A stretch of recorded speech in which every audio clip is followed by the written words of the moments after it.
خطبہ مسنونہ کے بعد جو آیت میں نے آپ کے سامنے پڑھی ہے سورہ بنی اسرائیل کی آیت ہے۔ اس آیت میں اللہ تبارک و تعالیٰ نے ارشاد فرمایا ان ھذا القرآن یہدی للتی ہی اقوم، یہ وہ قرآن ہے، یہ قرآن مجید قوموں کی ہدایت کا ذریعہ ہے اور مومنوں کو بشارت سناتا ہے جو اللہ کے لیے نیک اعمال میں آگے بڑھتے ہیں کہ ان کے لیے بہت بڑا اجر اللہ تبارک و تعالیٰ نے لکھ رکھا ہے۔ تو حضرت قرآن مجید، اس کی عظمت، اس کی فضیلت کے لیے یہی بات کافی ہے کہ اللہ تعالیٰ نے اس کتاب کو نازل کرنے کے لیے جس مہینے کا انتخاب کیا وہ مہینہ سارے مہینوں کا سردار رمضان المبارک کا انتخاب کیا۔ شہر رمضان الذی انزل فیہ القرآن، ماہ رمضان یہ وہ مہینہ ہے جس میں قرآن مجید کو ہم نے نازل کیا، اور اللہ تعالیٰ نے اس قرآن مجید کو نازل کرنے کے لیے رمضان کے مہینے میں بھی جس رات کا انتخاب کیا وہ رات سارے راتوں میں سب سے افضل ترین رات ہے، جسے ہم لیلۃ القدر کہتے ہیں۔ انا انزلناہ فی لیلۃ القدر، انا انزلناہ فی لیلۃ مبارکہ، کہا کہ مبارک رات میں اس قرآن مجید کو نازل کیا۔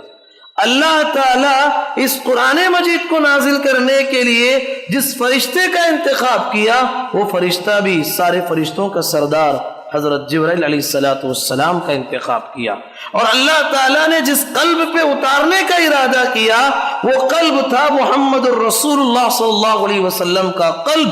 کہا کہ محمد صلی اللہ علیہ وسلم بھی پوری انسانوں کے سردار ہیں۔ غور کرو تو صحیح، قرآن مجید کو نازل کرنے کے لیے مبارک مہینے کا انتخاب، مبارک رات کا انتخاب، فرشتوں کے سردار کا انتخاب اور انسانیت کے سردار کا انتخاب کر کے اللہ تبارک و تعالیٰ نے اس قرآن مجید کی اہمیت کو واضح کیا۔ معزز بھائیوں، دنیا میں ہزاروں انسان بہتر ہیں، کوئی اچھے کام کرنے میں آگے بڑھ رہا ہے، ہزاروں کے کام اچھے ہیں، لیکن اللہ کے نبی محمد الرسول اللہ صلی اللہ علیہ وسلم نے فرمایا خیرکم من تعلم القرآن وعلمہ، کہا کہ دنیا کا سب سے بہترین انسان وہ ہے جو قرآن پڑھاتا ہو، جو قرآن پڑھتا ہو، اس سے بڑا اچھا انسان ہو ہی نہیں سکتا۔ سبحان اللہ، ہزاروں کام اچھے ہیں لیکن یہ قرآن مجید کی فضیلت کے طور پر اللہ کے نبی صلی اللہ علیہ وسلم نے قرآن مجید کے قاری اور قرآن مجید کے متعلم کو سب سے افضل ترین قرار دیا۔ ذرا یہ قرآن مجید، اس کی حفاظت کی ذمہ داری بھی اللہ نے لی۔ گزشتہ کتابوں کی آپ سیرت پڑھیں گے، تورات ہے، انجیل ہے، زبور ہے، یہ ساری کتابیں تحریف کر دی گئی۔ تورات میں لوگوں نے جو اپنی جانب سے بہت ساری چیزیں نکال دیا، بہت ساری چیزوں کو داخل کر دیا۔ انجیل میں اسی طریقے سے کیا۔ اللہ تبارک و تعالیٰ نے قرآن مجید کے تعلق سے فرمایا اِنَّا نَحْنُ نَزَّلْنَا الذِّكْرَ وَإِنَّا لَهُ لَحَافِظُونَ، اس قرآن کو ہم نازل کرتے ہیں اور ہم ہی اس کی حفاظت کرنے والے ہیں۔ حضرات، یہ وہ قرآن ہے جس کے پڑھنے پر جتنا ثواب آپ کو ملتا ہے دنیا کی کسی کتاب کے پڑھنے پر اتنا ثواب آپ کو مل ہی نہیں سکتا۔ دنیا کی کسی کتاب پہ پڑھنے پہ اتنا ثواب نہیں ملتا۔ اللہ کے نبی محمد الرسول اللہ صلی اللہ علیہ وسلم فرماتے ہیں، کہا کہ لا اقول الف لام میم حرف ولكن الف حرف ولام حرف ومیم حرف، کہا کہ لوگوں، جو انسان ایک نیکی کرتا ہے تو اس کا درجہ 10 درجے بڑھا کے دیتا ہے اللہ تبارک و تعالی۔ کہا کہ جو آدمی قرآن مجید کا ایک حرف بھی پڑھتا ہے اسے کم از کم 10 نیکیاں ملتی ہیں، زیادہ سے زیادہ ہزاروں نیکیاں ملتی ہیں۔ کہا کہ لا اقول الف لام میم حرف، میں یہ نہیں کہتا کہ الف لام میم ایک حرف ہے، بلکہ الف ایک حرف ہے، لام ایک حرف ہے، میم ایک حرف ہے۔ مطلب یہ ہوا میرے بھائیوں بہنوں، اگر کوئی آدمی قرآن مجید کا آدھا صفحہ بھی دیکھ کر پڑھ لے اس کو سینکڑوں نیکیاں مل جاتی، ہزاروں کی نیکیاں وہ کما لیتا ہے۔ تو اس لحاظ سے آپ سمجھیے تو صحیح اس قرآن مجید کی عظمت کیا ہے، اس کے پڑھنے والے کی عظمت کیا ہے۔ ارے قرآن جس گھر میں پڑھا جائے اس گھر سے شیطان بھاگ جاتا ہے۔ آج ہمارے گھروں میں گانا بجانا، میوزک، فلم، سیریل، یہ سب کچھ چلتا ہے، اور ہم دیکھیے ہمارے گھروں میں خیر نہیں، برکت نہیں، ہزاروں کا پیسہ کماتے ہیں لیکن پیسہ جو ہے کچھ برکت نہیں ہے، گھر میں جو ہے چوری ہو جاتی ہے، گھر میں آفتیں آتی ہے۔ اس کی وجہ یہی ہے کہ قرآن مجید کی تلاوت نہیں تو شیطان کا بسیرا اس گھر میں ہو جاتا ہے۔ اللہ کے نبی نے اس گھر کو قبرستان قرار دیا ہے جس گھر میں قرآن مجید کی تلاوت نہیں ہوتی۔ وہ گھر دیکھنے میں جس میں اے سی لگی ہوئی ہو، بہترین روم ہو، بہترین قالینیں بچھی گئی ہو، لیکن پیارے نبی نے اس گھر کو قبرستان قرار دیا۔ کہا کہ فَإِنَّ الشَّيْطَانَ يَنْفِرُ مِنَ الْبَيْتِ الَّذِي تَقْرَأُ فِيهِ سُورَةَ الْبَقَرَةِ، کہا کہ اس گھر سے شیطان بھاگ جاتا ہے جس گھر میں سورہ بقرہ کی تلاوت ہوتی ہے۔ تو میرے بھائی، تو جس گھر میں قرآن مجید کی تلاوت ہو اس گھر میں اللہ کے فرشتوں کا نزول ہوتا ہے، اللہ تبارک و تعالیٰ کی جانب سے رحمتوں اور برکتوں کا نزول ہوتا ہے۔ آپ یہ قرآن کے بارے میں تھوڑا غور کیجیے۔ قرآن مجید ایک ایسی کتاب ہے، ہمارے علم کے مطابق اگر کوئی آدمی مر جاتا ہے آخرت میں عمل کا سلسلہ ختم، عمل کرنے کا چانس نہیں، وہ نماز پڑھنے کے لیے قبر میں اٹھ کے بیٹھ جاتا ہے۔ کیوں؟ اسے پتا ہے کہ اب عصر کا ٹائم، مغرب کا ٹائم ہوا ہے، کیونکہ نمازی تھا، اٹھ کے بیٹھ جاتا۔ فرشتے کہتے ہیں نم کا نومت العروس، سو جاؤ، اب تو عمل کرنا نہیں ہے۔ جیسے نئی نیویلی دلہن سوتی ہے ویسے سو جاؤ، تمہارے لیے اب یہاں عمل نہیں ہے۔ لیکن آخرت کا ایک عمل حدیث میں ذکر کیا گیا کہ آخرت میں بھی موقع دیا جائے گا، پڑھنا ہے، جنت کے درجے چڑھنا ہے۔ اللہ کے نبی صلی اللہ علیہ وسلم نے فرمایا آخرت میں اللہ تعالیٰ قرآن مجید کے قاری کو، علماء نے بیان کیا ہے، یہ تمہیں تو حافظ آ ہی جاتا ہے، لیکن وہ آدمی، وہ عورت، وہ مرد جس کا تعلق قرآن مجید سے گہرا تھا، روزانہ کم از کم کچھ نہ کچھ قرآن سے پڑھتا تھا، اس سے کہا جائے گا اقرأ وارتقی ورتل كما كنت ترتل في الدنيا فإن منزلتك عند آخر آیت تقرأها، کہا کہ اے بندے، آخرت میں کہا جائے گا، اللہ کہے گا پڑھتے جا قرآن، پڑھتے جا قرآن، اور جنت کی سیڑھی چڑھتے جا، چڑھتے جا، تیری منزل وہاں ہوگی جہاں تیرا قرآن ختم ہوگا۔ سبحان اللہ۔ یہ عمل آخرت میں جنت کی درجات کو بلند کرنے کے لیے نیکی دنیا میں کرنا ہے، لیکن یہ ایک واحد عمل ہے جو قرآن مجید کا، جو آخرت میں آپ کو کرنے کے لیے دیا جائے گا۔ سوچو تو صحیح، پڑھنے آئے گا تو ہی نا، اگر ہم پڑھیں گے۔ ہمارے بچے کو خواہش کیا؟ میرا بچہ انجینئر بن جائے، میرا بچہ لائر بن جائے، میرا بچہ فلاں بن جائے، فلاں بن جائے۔ ہمیں تو کہتے ہیں کہ پہلا تمہارا بچہ حافظ ہو جائے، اس کے بعد لائر ہو جائے، کتنا اچھا ہوگا۔ پہلا تمہارا بچہ حافظ ہو جائے، اس کے بعد ڈاکٹر ہو جائے، سوچو تو صحیح کتنا اچھا ہوگا۔ پہلے آپ کے بچہ حافظ بن جائے، اس کے بعد دنیا کا جو بھی حاصل کرنا چاہتا ہے مقام حاصل کر لے، تبھی جا کے وہ آپ کی قدر کرے گا۔ حضرات، قرآن مجید کی برکت سے اللہ تبارک و تعالیٰ دنیا کی ہر چیز آسان کر دیتا ہے۔ اللہ کے نبی محمد رسول اللہ صلی اللہ علیہ وسلم فرماتے ہیں جو ماں باپ اپنی اولاد کو اس عظمت قرآن کی وجہ سے قرآن کا درس دیتے ہیں، دین سکھاتے ہیں، قرآن مجید کو پڑھانے کے لیے حافظ بنانے کی کوشش کرتے ہیں، اللہ کے نبی محمد صلی اللہ علیہ وسلم فرماتے ہیں فَيُعْطَى الْمُلْكُ بِيَمِينِهِ وَالْخُلْدَ بِشِمَالِهِ، حافظ قرآن کو اللہ آخرت میں حکومت دیتا ہے، اسے وَيُكْسَى وَالِدَاهُ حُلَّتَيْنِ لَا تَقُومُ لَهُمَا الدُّنْيَا وَمَا فِيهَا، کہا کہ آخرت میں اس ماں باپ کو وہ جوڑا اللہ پہناتا ہے جو جوڑا کی دنیا اور آخرت کے بیچنے پر بھی اتنا قیمتی جوڑا نہیں مل سکتا۔ یہ دنیا، اس میں پائے جانے والی چیز اس جوڑے کے سامنے کچھ نہیں جو قرآن کے لیے محنت کرتا ہے۔ میرے بھائی، اس کے لیے کوئی عمر کی قید نہیں ہے۔ ابو بکر رضی اللہ عنہ کی زندگی کو پڑھو، ابو بکر رضی اللہ عنہ نے 40 سال کے بعد قرآن کو حفظ کیا۔ ابو ہریرہ رضی اللہ عنہ کی زندگی کو پڑھو، 40 سال کے بعد انہوں نے قرآن مجید کو حفظ کیا۔ عمر رضی اللہ عنہ کی زندگی کو پڑھو، 40 سال کے بعد انہوں نے قرآن مجید کو حفظ کیا۔ اکثر صحابہ قرآن سے تعلق تھی، محبت تھی، اس لیے انہوں نے جو ہے قرآن کو یاد کرنے کا ایک ٹھان لیا تھا، انہوں نے حافظ بن گئے، حافظ بن کے دکھایا۔ اس کے لیے کوئی عمر کی قید نہیں ہے، ہم نے بنا لیا ہے ایک عمر کے حد تک ہی قرآن پڑھ سکتے ہیں، اس کے حد نہیں پڑھ سکتے، ایسا ہرگز نہیں ہے۔ جب تک ہماری سانس باقی ہے تب تک کوشش جاری رکھنا ہے۔ اسی طریقے سے میرے بھائی، قرآن مجید کے چند حقوق بھی ہم پہ عائد ہوتے ہیں، جس کو جاننا میرے لیے اور آپ کے لیے افضل ضروری ہے۔ اس کو جانے بغیر ہم کامیاب ہو نہیں سکتے۔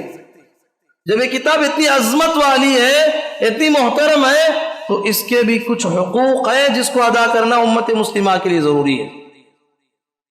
پہلا حق یہ ہے کہ قرآن مجید پر کما حق و ایمان لانا، یقین کرنا کہ اللہ کا کلام ہے، کسی انسان کا کلام نہیں ہے، یہ اللہ کا کلام ہے۔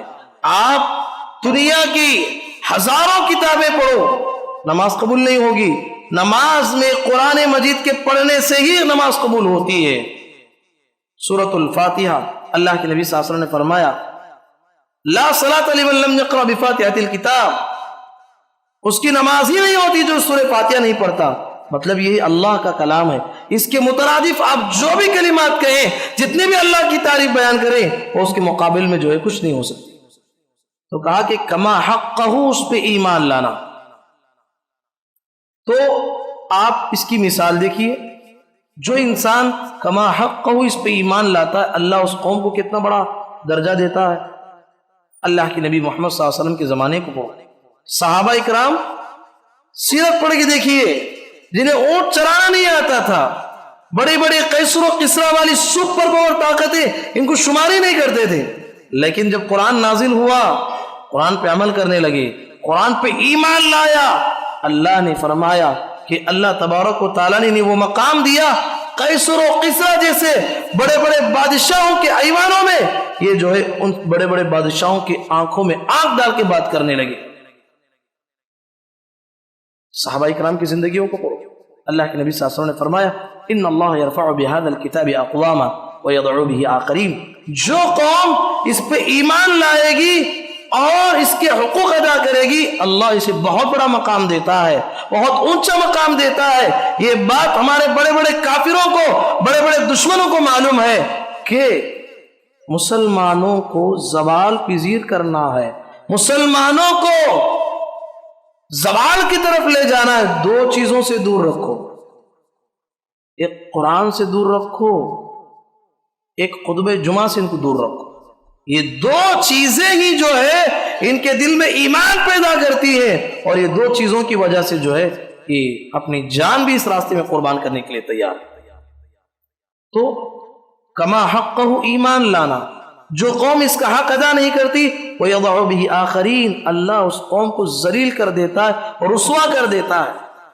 آج دیکھیے امت مسلمہ میں کتنے گھر ایسے ہیں جس گھروں میں قرآن رکھا ہوا ہے، دھول جمی ہوئی ہے، دھول پوچھنے کے لیے مہینے میں ایک بار قرآن کاڑا جاتا ہے، سال میں ایک بار قرآن کاڑا جاتا ہے، رمضان کا مہینہ آ رہا ہے اس لیے قرآن کو کاڑ کے پوچھا جاتا ہے۔ افسوس کی بات ہے، کتنے گھرانے ایسے ہیں۔